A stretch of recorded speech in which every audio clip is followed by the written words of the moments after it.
किरातार्जुनीयं प्रथम सर्ग श्लोक संख्या 1। श्रिय कुरूणाम् अधिपस्य पालिनीं प्रजासु वृत्तिं यम अयुगकत वेदितुम।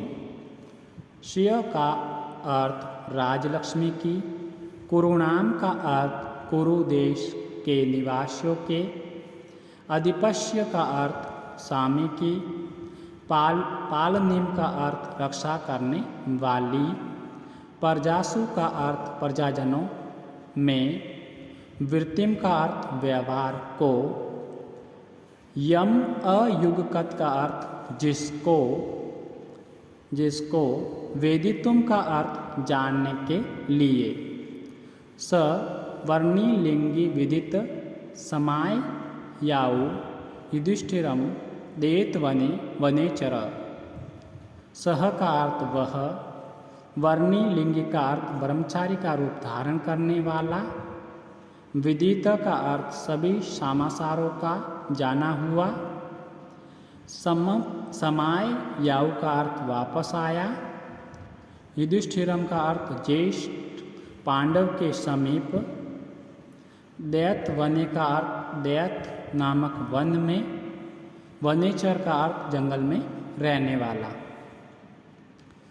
प्रसंग प्रस्तुत पद्य महाकवि भारवी के किरातार्जुनीयम नाम का महाकाव्य के प्रथम सर्ग का है। इस काव्य में महाभारत का कथानक है, जब महाराज धर्मराज युधिष्ठिर ने कौरव राजा दुर्योधन के साथ जुआ खेला तो छल कपट के कारण युधिष्ठिर उसमें पराजित हुए और उसमें अपना सब कुछ हार कर भीम आदि अर्जुन व द्रौपदी पत्नी के साथ 12 वर्ष तक वन में रहने के लिए आ गए। उस समय उनके मन में ये विचार पैदा हुआ कि वह दुर्योधन किस प्रकार राज्य करता है। उसकी नीति या अनीति को जानने के लिए उन्होंने एक वनेचर जंगल में रहने वाले भील को अपना गुप्तचर बनाकर भेजा। उसने ब्रह्मचारी का वेश बनाया, हस्तिनापुर जाकर सब कुछ मालूम किया तथा फिर युधिष्ठिर के पास आ गया। उसके बाद जो कुछ हुआ उसका यहाँ वर्णन किया जा रहा है। हिंदी अनुवाद। कौरवों के स्वामी दुर्योधन की राज लक्ष्मी का पालन करने वाले तथा प्रजाओं में उसके व्यवहार को जानने के लिए जिसे नियुक्त किया था, वह ब्रह्मचारी के वेश वाला, पूरे विवरण को जानने वाला वनेश्वर किरात दैतवन में युधिष्ठिर के पास आया। हिंदी व्याख्या। द्रौपदी और भाइयों के साथ वन में रहते हुए युधिष्ठिर ने हस्तिनापुर में दुर्योधन के प्रजा पालन के व्यवहार को जानने के लिए गुप्तचर के रूप में जिस भील को भेजा था, उस भील ने ब्रह्मचारी का वेश बनाकर वहाँ दुर्योधन का सब हाल जान लिया और अब वह दैतवन में युधिष्ठिर के पास वापस आ गया है। श्लोक संख्या 2। कीर्त प्रमाणस्य महिम महीभुजे जिताम सपत्नेन निवेदयि ईषयत। कीर्त प्रमाणस्य का अर्थ नमस्कार करने वाले, महिम का अर्थ पृथ्वी को, महीभुजे का अर्थ राजा के लिए, जीताम का अर्थ जीती गई, अपने नियंत्रण में की गई, सपत्नेन का अर्थ शत्रु के द्वारा, दुर्योधन के द्वारा, निवेदयि सयत का अर्थ निवेदन करने की इच्छा करने वाले, न विवयते तस्य मनः न हि प्रियम परवक्तुम इषन्ति मिर्षा हि ते क्षीण।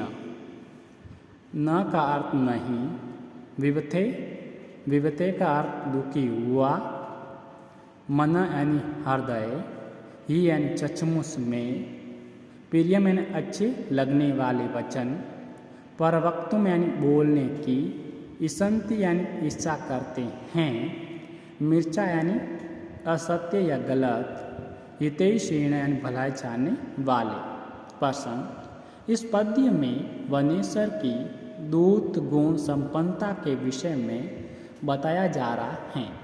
हिंदी अनुवाद किया है प्रणाम जिसने और दुर्योधन से वशीकृत राज्य के बारे में बोलने की इच्छा है, जिसको ऐसे उस वनेश्वर का हृदय तनिक भी दुखी नहीं हुआ, क्योंकि अपने स्वामी का कल्याण चाहने वाले सेवक कभी भी झूठी और मीठी बात स्वामी से नहीं बोल सकते। हिंदी व्याख्या युधिष्ठिर के पास पहुंचकर वो परमसारी वेशधारी किरात ने उसको प्रणाम किया और अपना जाना हुआ वृत्तांत बोलना शुरू किया। कवि का बोलना है कि उस किरात के हृदय में इस बात की जरा भी चिंता नहीं हुई कि मैं इस राजा युधिष्ठिर को यह अप्रिय बात कैसे बोलूं कि आपका दुश्मन दुर्योधन ने आपके सारे राज्य को अब नीति के प्रयोग से वश में कर लिया है और वह अब वहाँ सफल राजा बन गया है, क्योंकि स्वामी का हित चाहने वाले लोग कभी भी झूठी मीठी बात बोलकर उसे धोखा देना नहीं चाहते हैं।